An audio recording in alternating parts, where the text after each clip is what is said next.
Hello friends, it's me Swanika Verma. Welcome you all in my YouTube channel SLV Classes. Today we are going to learn about Consumer Protection Act in Commerce for UGC NET SET JRF. Now the topic is Consumer Protection Act 1986 versus 2019. मतलब यहाँ पर हम लोग पढ़ेंगे consumer protection act 1986 के भी बारे में और 2019 के भी बारे में कि दोनों में क्या अंतर है. Unfair trade practices and violation of fair price code. Now we can see the differentiation between Consumer Protection Act 1986 and Consumer Protection Bill और एक्ट 2019. यहाँ पर हम देखेंगे कि दोनों में अंतर क्या है. प्रोविज़न में क्या आएगा, अधिनियम प्रावधान में क्या आएगा, रूल्स रेगुलेशन से रिलेटेड है. इसमें रेगुलेशन कंज्यूमर प्रोटेक्शन एक्ट 1986 में क्या आएगा, नो सेंट्रल रेगुलेटर. इसमें सेंट्रल रेगुलेटर नहीं होते हैं. Whereas consumer protection bill में क्या होता है, central consumer protection authority to be set up. इसमें क्या होता है, सेंट्रल कंज्यूमर प्रोटेक्शन अथॉरिटी को सेटअप किया जाता है. फाइलिंग ऑफ कंप्लेंट्स कैसे होते हैं, a complaint needs to be filed in the consumer court under whose jurisdiction of the seller falls under. इसमें जो भी कंप्लेनर होते हैं, जो भी कंज्यूमर जिसको कंप्लेन करना रहता है कंज्यूमर कोर्ट के अंदर, वही कर सकते हैं. मतलब जहाँ पर भी सेलर है, जहाँ पर भी उसकी ऑफिस है, वो वहीं पे उस एरिया में वहीं पर जाके वो कर सकते हैं complain. But in consumer protection bill 2019 में क्या है, a complaint can file from anywhere और from where the consumer resides. इसमें क्या है बेनिफिट कंज्यूमर को कि वो कहीं पर भी रहेंगे तो वो वहाँ से कंप्लेंट फाइल कर सकते हैं. Anywhere in the country, anywhere in the world, कहीं से भी वो लोग फाइल कर सकते हैं. ये बहुत अच्छा बेनिफिट है कंज्यूमर के लिए कंप्लेंट फाइल करने के लिए.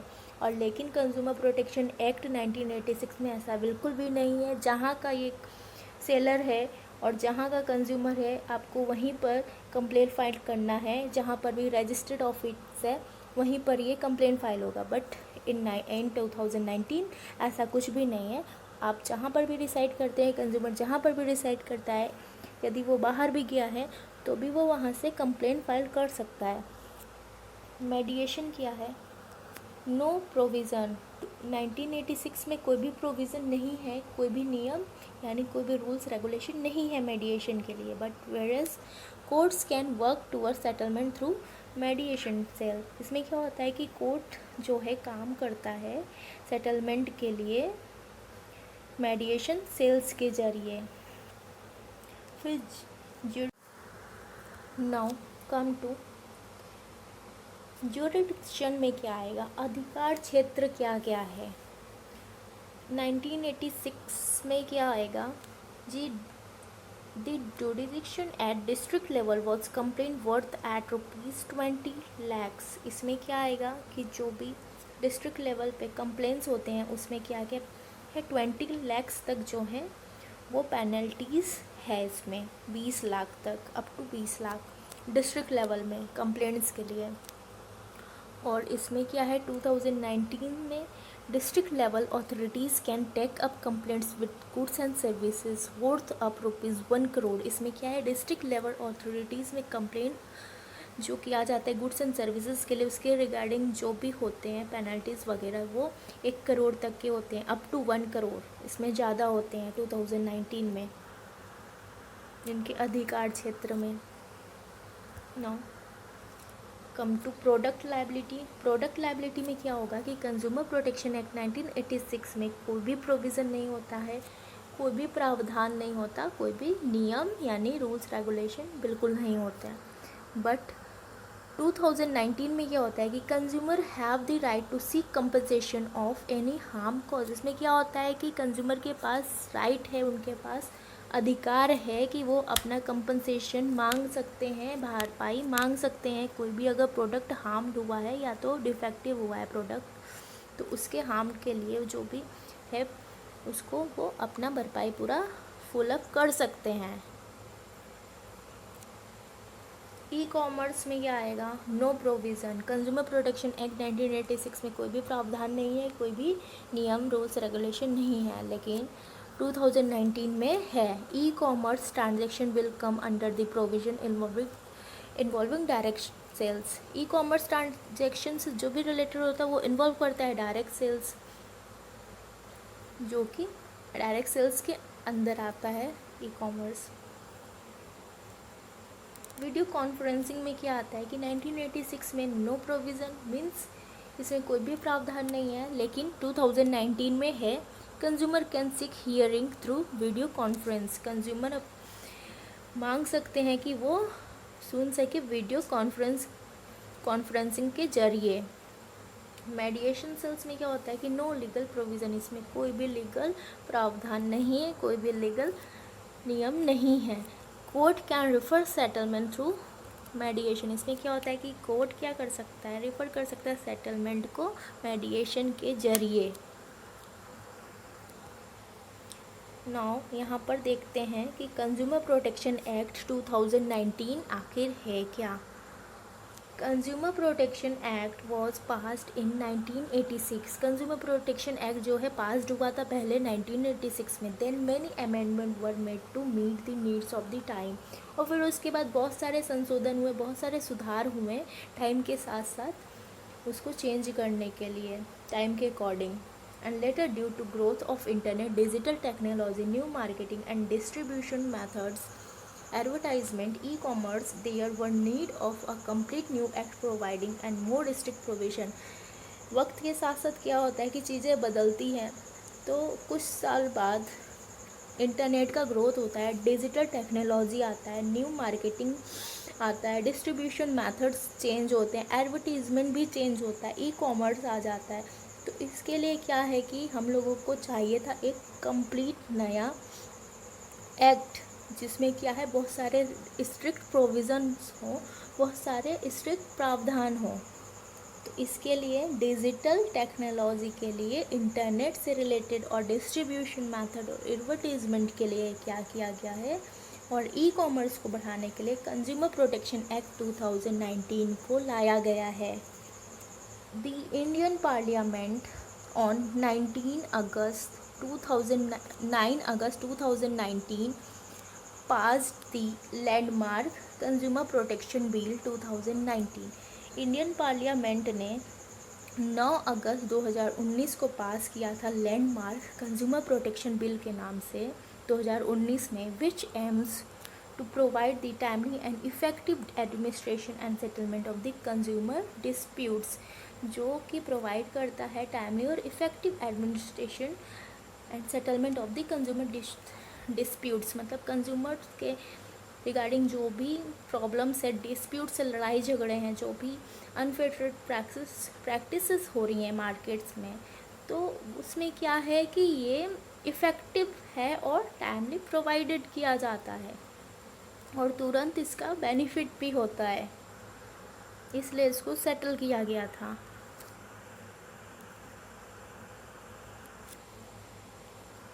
हाइलाइट्स देखते हैं।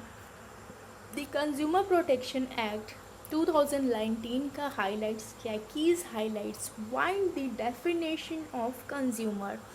कंज्यूमर क्या होता है? The definition of consumer now include any person who buys any goods. कोई एक पर्सन सामान खरीदता है, गुड्स को खरीदता है, वेदर थ्रू ऑफलाइन और ऑनलाइन ट्रांजेक्शन। ज़रूरी नहीं कि वो ऑनलाइन ही खरीदे, ऑफलाइन भी खरीद सकता है, मार्केट में जाके डायरेक्ट मार्केट से वो खरीद सकता है और ऑनलाइन प्रोडक्ट मंगवा भी सकता है। Electronic means teleshopping, direct selling और मल्टी लेवल मार्केटिंग, ये सारे चीज़ों से भी वो जो अगर सामान खरीदता है तो वो कंज्यूमर होता है 2019 एक्ट के according. 2019 act is totally based on internet, based on e-commerce. We can see that digitalization, मतलब जो डिजिटल हो गया है एक्ट, उसको 2019 हम लोग बोल सकते हैं। enhancement of territorial jurisdiction, enhancement मतलब increasement of terrestrial jurisdiction. The 2019 Act now provide an added advantage to the consumer by providing for filing of complaints whether the complainants reside or personally work for the gain of 1986 against which only provide for filing of complaint whether the opposite party resides or carry on business. 2019 act में क्या है कि अगर कुछ भी problem है consumer को, वो कहीं पर भी रहते हैं, मीन्स जहाँ पर उन्होंने वो सामान ख़रीदा है वहाँ पर या उसके बाहर कहीं वो बाहर चले गए हैं तो वहाँ पे भी कोई प्रॉब्लम्स आती है तो वो उसी जगह से अपने कंप्लेंट को फाइल कर सकते हैं through e commerce, through mail, through internet के ज़रिए वो फाइल कर सकते हैं कंप्लेंट को। लेकिन 1986 में ऐसा बिल्कुल भी नहीं था। 1986 में ये था कि जो जहाँ पर सामान ख़रीदा है उसी के रजिस्टर्ड ऑफिस में, सेलर का जहाँ पे भी रजिस्टर्ड ऑफिस है वहाँ पर जाके वो कंप्लेन करेंगे, और जो भी अगर ऐसा नहीं होता है तो कंज्यूमर फोरम में जाके वो करेंगे जहाँ पर है वो एक्चुअल में, तो जाके ये होगा। और दोनों ही सिचुएशन में क्या है कि 1986 में कि दोनों ही को रिसाइड वहीं पर करना है, बट 2019 में ऐसा बिल्कुल भी नहीं है। अगर वो रिसाइड करते हैं अपने जगह पर तो ठीक है, नहीं करते हैं तो भी वो कहीं से भी वर्ल्ड के किसी भी कोने से वो अपना कंप्लेंट फाइल कर सकते हैं डिजिटल मोड में, मेल के जरिए, ईमेल के जरिए, किसी भी तरीके से वो कर सकते हैं। This would help in removing the difficulties faced by the consumer in seeking redressal of their grievance against businesses who may not have an office or branch in their state. इस 2019 एक्ट के ज़रिए क्या हुआ है कि consumer को बहुत सारे डिफ़िकल्टीज़ जो हो रही थी वो सारी डिफ़िकल्टीज़ उनकी ख़त्म हो गई है। जो भी ग्राइवेंस थे, जो भी उनके दुख थे बिजनेस के रिगार्डिंग की कंप्लेंट फाइल नहीं हो रहा है इस स्टेट में, अगर नहीं है तो दूसरे स्टेट में अगर वो चले गए हैं तो कंप्लेंट फाइल वो नहीं कर रहे हैं किसी डिफ़िकल्टीज़ के कारण, तो 2019 एक्ट के आने के बाद ऐसा उनको फेस नहीं करना पड़ रहा है। वो मतलब 2019 एक्ट में क्या है कि उनको बहुत सारे बेनिफिट्स प्रोवाइड किए गए हैं कंज्यूमर्स को जो उनके लिए फ़ायदेमंद हैं, जो कि 1986 में ऐसा बिल्कुल नहीं था।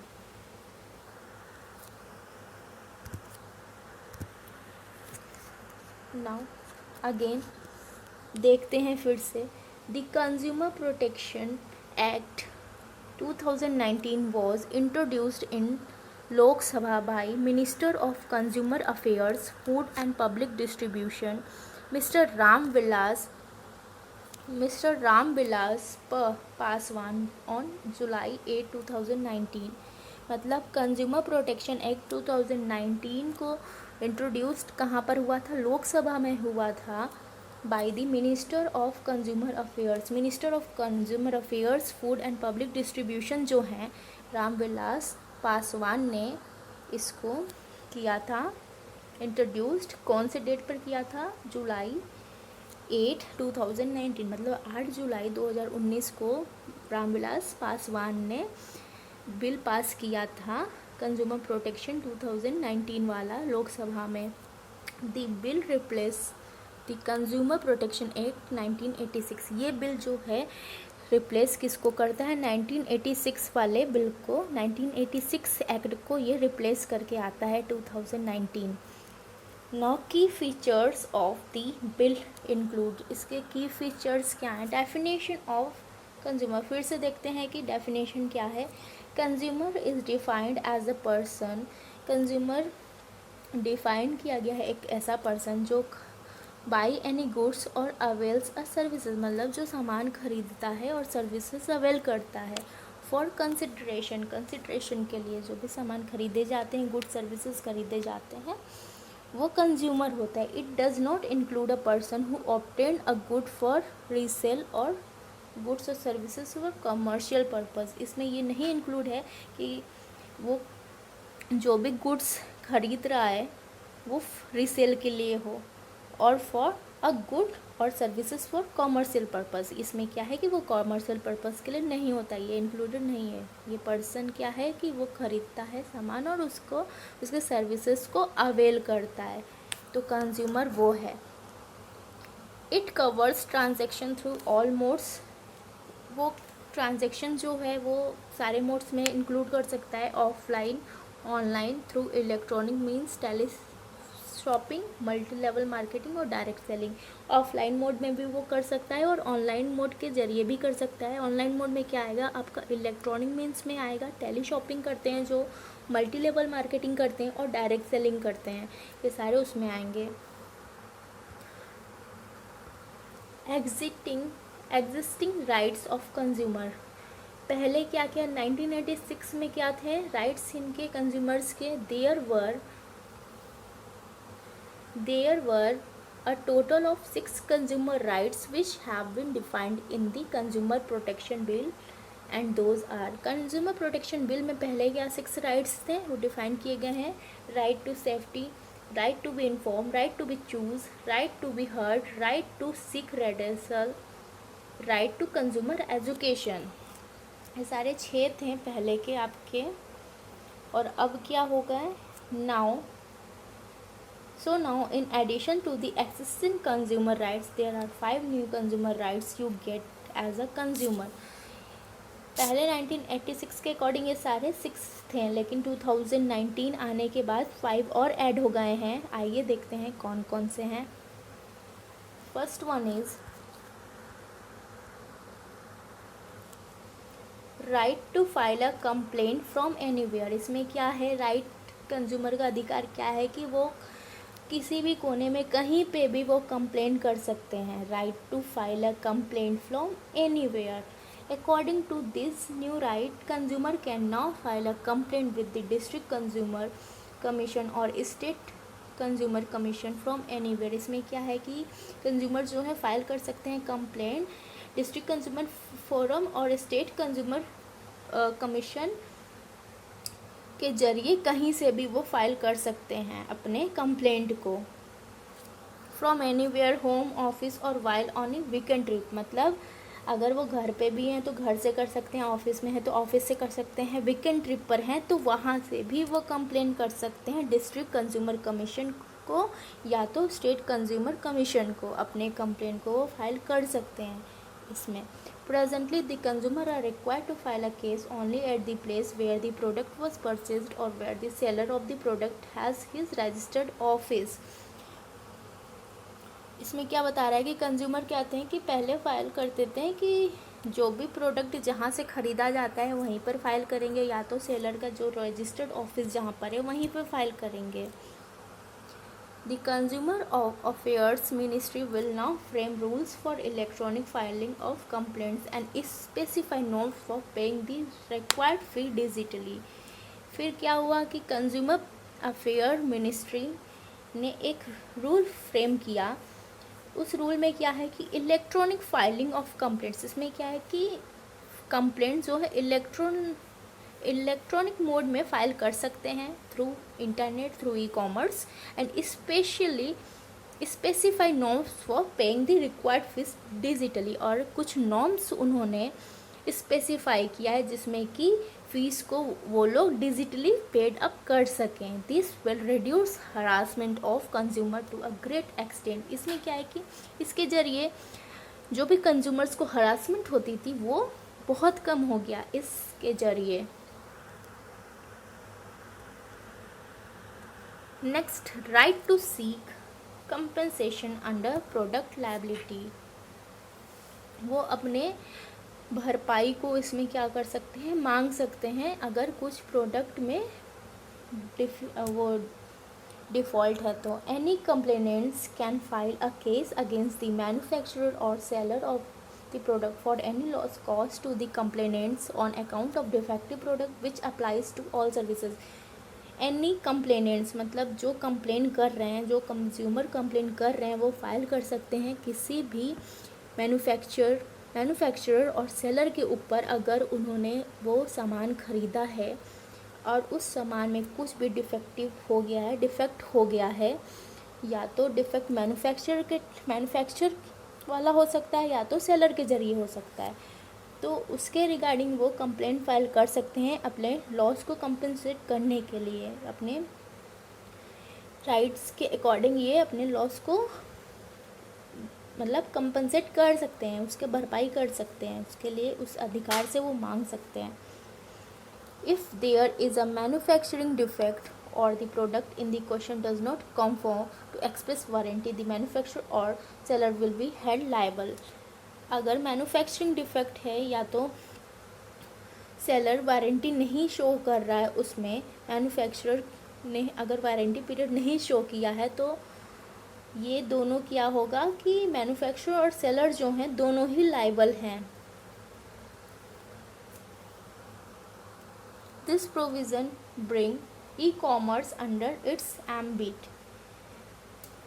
ये प्रावधान क्या है? ई कॉमर्स को लाता है सीमा के अंदर। इस सीमा के अंदर ये प्रावधान लेके आता है, ये नियम रूल्स रेगुलेशन लेके आता है कि वो कंज्यूमर जो हैं right to seek compensation under product liability, मतलब इसमें अपने अधिकार से वो मांग सकते हैं भरपाई मैन्युफैक्चरर से भी और सेलर से भी, कि जो भी उनके प्रोडक्ट खरीदने के बाद जो भी डिफ़िकल्टी, जो भी डिफेक्ट हुआ है, जो भी डिफ़ॉल्ट आया है, जो भी हार्म हुआ है, वो उसके लिए कंपनसेशन मांग सकते हैं इस राइट्स के अंदर। Right to protest consumer as a class. Protest means होता है विरोध करना। कंज्यूमर एज अ क्लास में क्या आएगा? If you have complaint that relates to violation of consumer rights और अनफेयर ट्रेड प्रैक्टिसेस और misleading advertisement that are prejudicial to interest of consumer as a class, you can do two things. इसमें क्या है कि complaint कर सकते हैं अगर इसमें अनफेयर ट्रेड प्रैक्टिस होता है, मतलब गलत तरीके से ट्रेड किया जाता है, या तो मिसलीडिंग गलत एडवर्टीजमेंट दिखा के आपको सामान बेचा जाता है, जो भी है, तो ये आपके इंटरेस्ट के लिए खतरनाक साबित हो सकता है, हानिकारक साबित हो सकता है। इस वजह से इसके रिगार्डिंग आप right to protest consumer as a class में आप कंप्लेंट फाइल कर सकते हैं। और आगे देखते हैं कि 2 थिंग्स क्या हैं इसमें आप लोगों को करना है। You can do 2 things: forward the complaint in writing और in electronic mode to district collector। इसमें क्या करना है कि जो भी आपकी कंप्लेंट है वो फॉरवर्ड करना है लिख के, या तो इलेक्ट्रॉनिक मोड से डिस्ट्रिक्ट कलेक्टर को, और दी कमिश्नर ऑफ रीजनल ऑफिस और central consumer protection authority CCPA for class action. इसमें आप फॉरवर्ड कर सकते हैं राइट लिख के भी, और इलेक्ट्रॉनिक मोड में भी डिस्ट्रिक्ट कलेक्टर को भी, या तो कमिश्नर ऑफ रीजनल ऑफिस और सेंट्रल कंज्यूमर प्रोटेक्शन अथॉरिटी को भी आप कंप्लेंट कर सकते हैं right to protest consumer as a class में। 4th क्या है? 4th में right to seek a hearing using video conferencing. इसमें क्या है कि आप मांग सकते हैं कि वीडियो कॉन्फ्रेंसिंग के जरिए आपकी कंप्लेंट सुनी जाए। According to this any complaint will be presented before the district commission based on an affidavit and a documentary evidence placed before it. इसमें क्या होता है कि डॉक्यूमेंट्री एविडेंस प्लेस्ड करने के पहले और जो भी एफिडेविट रिलेटेड होता है डिस्ट्रिक्ट कमीशन के बेस्ड पे, उसके दिखाने प्रेजेंट करने के पहले क्या होता है, पहले ये किया जाता है। और अगर कंप्लेंट फाइल हो जाता है, if an application has been forwarded, मतलब कि एप्लीकेशन अगर फॉरवर्ड किया जाता है कंज्यूमर के ज़रिए, तो क्या है उसमें क्या होता है कि for hearing through video conference, अगर इसमें फ़ाइल हो जाता है एप्लीकेशन, तो कंज्यूमर इसमें क्या बोलता है कि उसके कंप्लेंट को वीडियो कॉन्फ्रेंस के ज़रिए सुना जाए, तो फिर commission can allow for this provision. तो इसमें क्या है, कमीशन को अलाउ करना पड़ता है इस प्रावधान के लिए, इस नियम के लिए उसको अलाउ किया जाता है इस राइट्स के अंदर। हियरिंग यूजिंग वीडियो कॉन्फ्रेंसिंग में कंज्यूमर को अधिकार है कि वो इसके रिगार्डिंग कंप्लेंट फाइल कर सके, कि अपने कंप्लेंट्स वो वीडियो कॉन्फ्रेंसिंग के ज़रिए बता सकें। 5th, right to know why a complaint was rejected. अगर इन केस कंप्लेंट रिजेक्ट हो गया तो कंज्यूमर को अधिकार है कि वो जाने कि कंप्लेंट क्यों रिजेक्ट हुआ है। No commission can reject a complaint without hearing the complainants. कोई भी कमीशन कंप्लेन को रिजेक्ट नहीं कर सकता है जब तक वो कंप्लेनेंट्स यानी जो भी कंज्यूमर कंप्लेन कर रहे हैं उनको सुने बिना कोई भी कंप्लेन रिजेक्ट नहीं कर सकता है commission. The commission in fact must decide about admitting और rejecting a complain within 21 days. Commission decide करता है कि एडमिट करना है कंप्लेन को कि रिजेक्ट करना है 21 डेज़ के अंदर। By which if it is not decided, अगर बाद में ये डिसाइड नहीं होता है तो फिर उसके बाद क्या होता है, complaint is deemed as having been admitted. फिर उसको मान लिया जाता है कि कंप्लेंट क्या है, एडमिटेड है। मतलब 21 दिन के अंदर अगर वो डिसाइड नहीं कर पा रहे कि कंप्लेंट को एडमिट करना है या रिजेक्ट करना है तो उसके बाद वो क्या होता है कि कंप्लेंट को deemed as having been admitted, मतलब मान लिया जाता है कि कंप्लेंट एडमिटेड है। Now come to Central Consumer Protection Authority. Central Consumer Protection Authority means CCPA. The central government will set up a Central Consumer Protection Authority to promote, protect and enforce the rights of consumer. Central government ने set किया है, central government consumer protection authority को promote करने के लिए, protect करने के लिए और एनफोर्स करने के लिए कंज्यूमर राइट्स को, मतलब राइट्स ऑफ कंज्यूमर, कंज्यूमर के जो भी राइट्स हैं उसको प्रमोट करने के लिए, प्रोटेक्ट करने के लिए और इन्फोर्स करने के लिए सेंट्रल गवर्नमेंट ने सेंट्रल कंज्यूमर प्रोटेक्शन अथॉरिटी को सेटअप किया है यहाँ पे।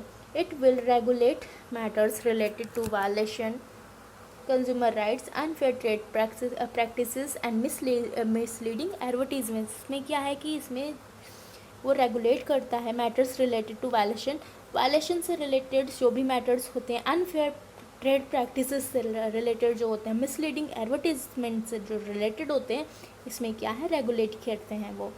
दी CCPA will have an investigation wing. CCPA के पास क्या होता है, इन्वेस्टिगेशन विंग होता है, उसमें वो इन्वेस्टिगेट करते हैं।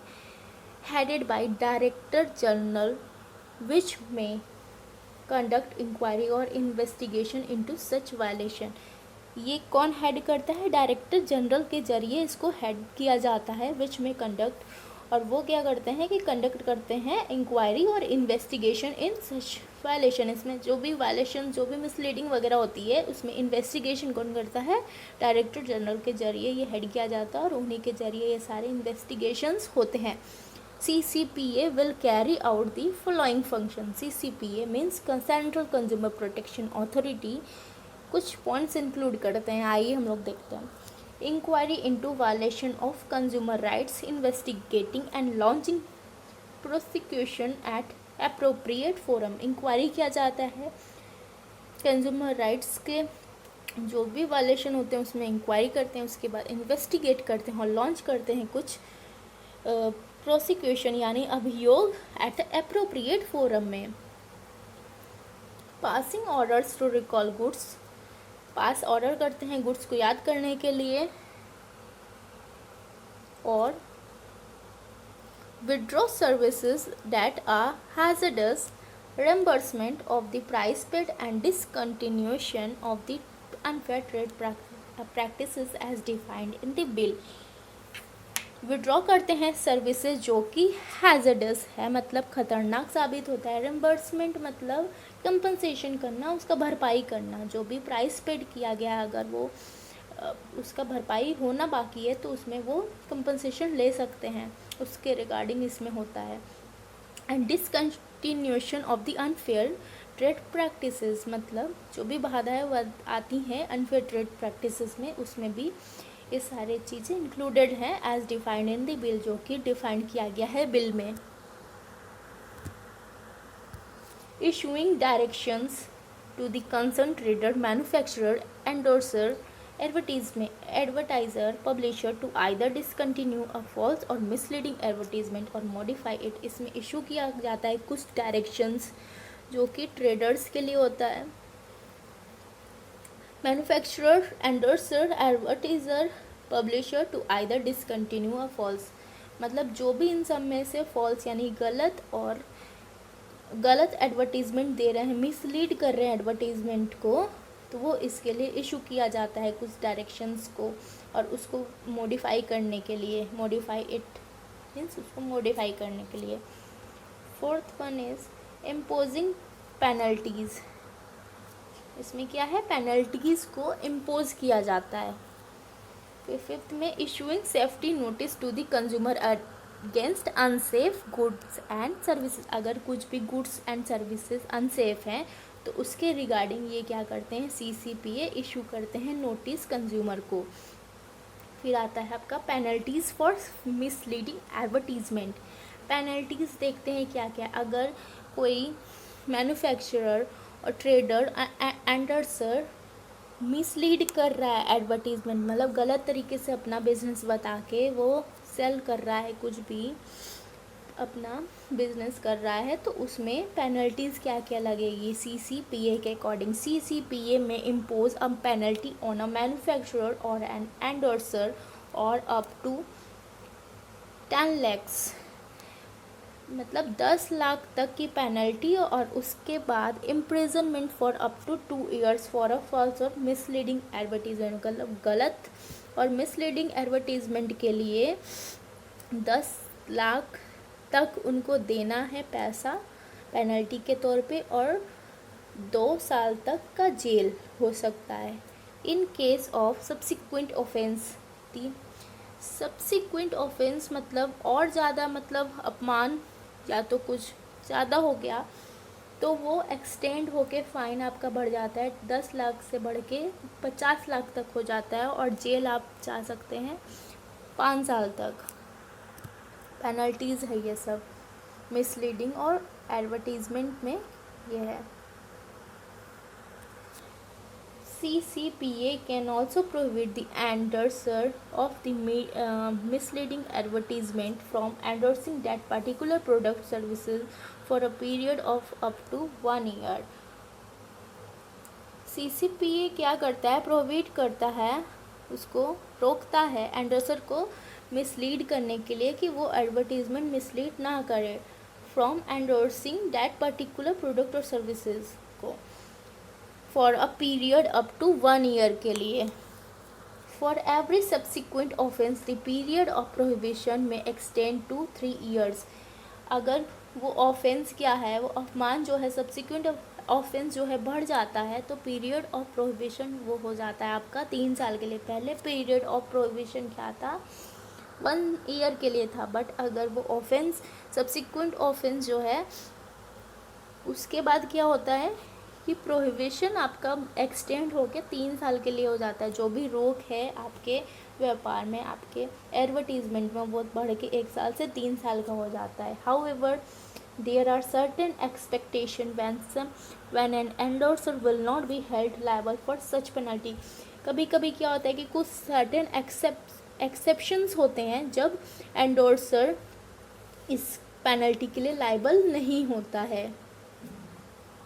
Consumer disputes redressal commission. Consumer disputes redressal commission में क्या आएगा, consumer dispute redressal commission CDRS will be set up at the district, state and national level।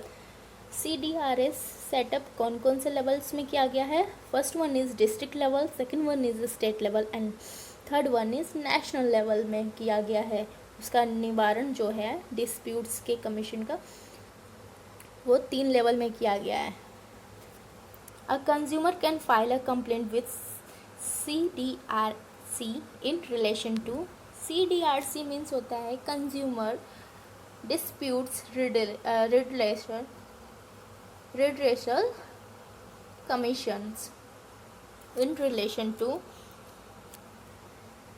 इसमें क्या है कि कंज्यूमर फाइल को कंप्लेंट कर सकते हैं, फाइल कंप्लेंट कर सकते हैं किसके रिगार्डिंग, अनफेयर और रिस्ट्रिक्टिव ट्रेड प्रैक्टिसेस। अगर अनफेयर हुआ है या तो रिस्ट्रिक्टिव ट्रेड प्रैक्टिस हुआ है तो इसके रिगार्डिंग कंज्यूमर कंप्लेंट कर सकते हैं। डिफेक्टिव गुड्स और सर्विसेज, अगर कुछ गुड्स और सर्विसेज डिफेक्टिव है तो भी वो कंप्लेंट कर सकते हैं। ओवर चेंजिंग और डिसेप्टिव चेंजिंग, ओवर चार्जिंग मतलब बहुत ज़्यादा चार्ज हो रहा है तो भी वो कर सकते हैं, और कपटी यानी कोई छल कपट करके कर रहा है तो भी वो इसमें क्या कर सकते हैं, कंज्यूमर कंप्लेंट फाइल कर सकते हैं। दी ऑफरिंग ऑफ गुड्स और services for sale which may be hazardous to life and safety, जो भी गुड्स एंड सर्विसेज सेल किया जा रहा है अगर वो लाइफ के लिए, आपके सेफ्टी के लिए खतरनाक साबित होता है तो उसके रिगार्डिंग भी कंज्यूमर क्या है, CDRC में यानी कंज्यूमर डिस्प्यूट रिड्रेसल कमीशन में फाइल कर सकते हैं, कंप्लेंट फाइल कर सकते हैं इसमें।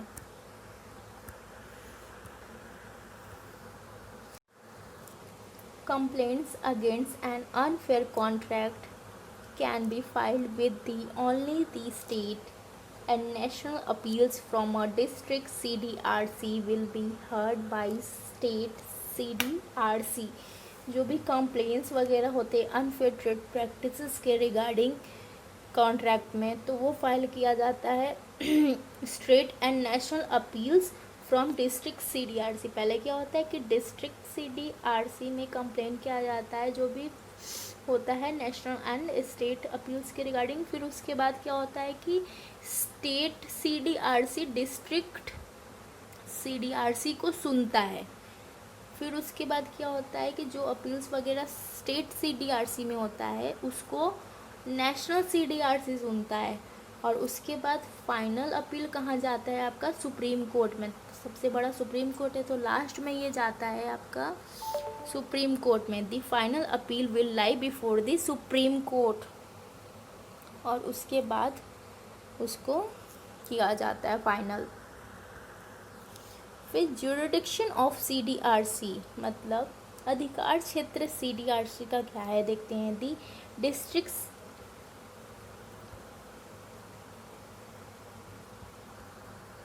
The district CDRC will entertain complaints where value of goods and services does not exceed ₹1 crore. District CDRC will entertain complaints मतलब इसमें क्या होता है कि value and goods of services जो हैं एक्सीड नहीं करने चाहिए, आपके 1 करोड़ से ज़्यादा नहीं करने चाहिए डिस्ट्रिक्ट वाले में। फिर state CDRC will entertain complaints when the value is more than 1 crore but does not exceeds to ₹1 crore. मतलब स्टेट CDRC में क्या होता है कि 10 करोड़ तक के कंप्लेंट्स के वैल्यू हो सकते हैं, लेकिन वो 10 करोड़ 1 करोड़ तक के हो सकते हैं, लेकिन 10 करोड़ से ज़्यादा नहीं बढ़ने चाहिए। Complaints with value of goods and services over ₹10 crore will be entertain by the national CDRC। अगर कंप्लेन है वैल्यू गुड्स एंड सर्विसेज के लिए जो भी कंप्लेंट्स वगैरह की गई हैं, अगर वो 10 करोड़ से ज़्यादा 10 करोड़ से ज़्यादा बढ़ रही है, एंटरटेन हो रही है, तो वो नेशनल CDRC में आएगा। मतलब 1 करोड़ तक है तो आपका आएगा डिस्ट्रिक्ट में, और 1 करोड़ से बढ़ के 1 करोड़ हो और मतलब 1 करोड़ से ज़्यादा हो और 10 करोड़ से कम हो तो आपका स्टेट CDRC में आएगा, और 10 करोड़ से ज़्यादा होगा तो आपका आएगा नेशनल CDRC में। मतलब नेशनल CDRC का पता चल गया, स्टेट CDRC का पता चल गया, और डिस्ट्रिक्ट CDRC का पता चल गया कि कितना कितना है आपका। प्रोडक्ट लाइबिलिटीज़ क्या है। Product liability means the liability of a product manufacturer services provider or a seller to compensate a consumer for any harm or injury cause by a defective goods or deficient services. To claim compensation, a consumer has to prove any one of the condition for the defect or deficiency as given in the bill. Product liability में क्या है कि अगर कोई भी consumer जो है सामान लेता है किसी मैन्युफैक्चरर, किसी एंडोर्सर और किसी सेलर से, तो अगर उस प्रोडक्ट में कुछ भी डिफेक्ट हो रहा है, कुछ भी डिफ़ॉल्ट आ रहा है, कुछ भी प्रॉब्लम आ रहा है, तो उसके रिगार्डिंग वो कंप्लेंट फाइल कर सकता है। अगर कुछ हार्म वगैरह है, कुछ इंजरी हो जा रहा है, तो वो क्लेम कर सकता है कंपनसेशन अपने भरपाई के लिए।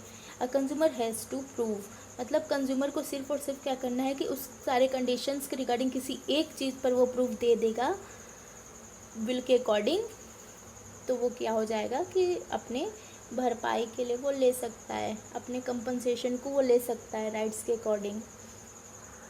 लेकिन इसके लिए उसको प्रूफ देना पड़ेगा कोई एक कि वो जो भी प्रोडक्ट है वही सेलर का है, वही मैन्युफैक्चरर ने उसको भेजा है। ये सारे कुछ होते हैं प्रूफ जो कि कंज्यूमर को देने पड़ते हैं। कंक्लूज़न देखते हैं। Conclusion The Consumer Protection Act 2019, when compared with 1986 Act, shows that it provides for greater protection of consumer interest, taking into consideration the current age of digitalization. मतलब कंज्यूमर प्रोटेक्शन एक्ट 2019 अगर 1986 के according देखा जाए तो वो provide करता है एक ग्रेटर प्रोटेक्शन, मतलब बहुत ज़्यादा बड़ा प्रोटेक्शन प्रोवाइड करता है अपने कंज्यूमर को उनके इंटरेस्ट के regarding current age of digitalization. मतलब डिजिटल मोड में ये सारे जो भी हैं आपके 2019 में वो सारे आपके कंप्लेंट वगैरह जो फाइल होते हैं वो इसमें अच्छा प्रोवाइड कर रहा है अपने कंज्यूमर्स को। तो इसके अकॉर्डिंग 1986 के हिसाब से 2019 का आपका कंज्यूमर प्रोटेक्शन एक्ट जो है बहुत बेनिफिशियल है अपने कंज्यूमर्स के लिए। The 2019 Act also deals with the technological advancement in industry, provide for easier filing of complaints, and also imposes strict liability on the businesses, including endorser, for violating the interest of the consumer. 2019 Act क्या करता है, deal करता है सारी technology related जो भी advancement है industry में उससे रिलेटेड ये डील करता है, प्रोवाइड करता है ईजियर फाइलिंग ऑफ कंप्लेंट। इसमें क्या होता है कि कंज्यूमर जो है ईजिली कंप्लेंट को फाइल कर सकते हैं, वो दुनिया के किसी भी कोने में है तो वो अपनी कंप्लेंट को फाइल कर सकते हैं। And also imposes strict liability, और इम्पोज भी करता है बहुत लायबिलिटी, स्ट्रिक्ट लायबिलिटी में अगर कुछ भी कंज्यूमर को कंपनसेशन चाहिए तो वो उसमें अच्छे खासे कंपनसेशन वो ले सकता है, भरपाई ले सकता है ऑन दी बिजनेस, इंक्लूडिंग अगर कोई भी मैन्युफैक्चरर इंड्यूसर बिजनेस गलत तरीके से कर रहा है, मिसलीड कर रहा है, अनफेयर कर रहा है तो उसके रिगार्डिंग जो भी लायबिलिटीज़ वगैरह हैं वो स्ट्रिक्ट होती हैं, कंपनसेशन कंज्यूमर कर सकता है। So we can say consumer protection act 1986 से ज़्यादा अच्छा आपका कंज्यूमर प्रोटेक्शन एक्ट 2019 है, जो कि आपका totally based on e commerce, मतलब ई कॉमर्स पर बेस्ड है, मतलब डिजिटलाइजेशन पर बेस्ड है, टेक्नोलॉजी पर बेस्ड है। और दुनिया के किसी भी कोने पे कंज्यूमर क्या है without any problem, without any difficulties वो कंप्लेंट फाइल कर सकते हैं किसी भी मैन्युफैक्चरर के रिगार्डिंग, किसी भी एंड्योर्सर के रिगार्डिंग। लेकिन 1986 में ऐसा बिल्कुल भी नहीं था। Thank you. If you like my video, please like, share and subscribe and follow me on Instagram.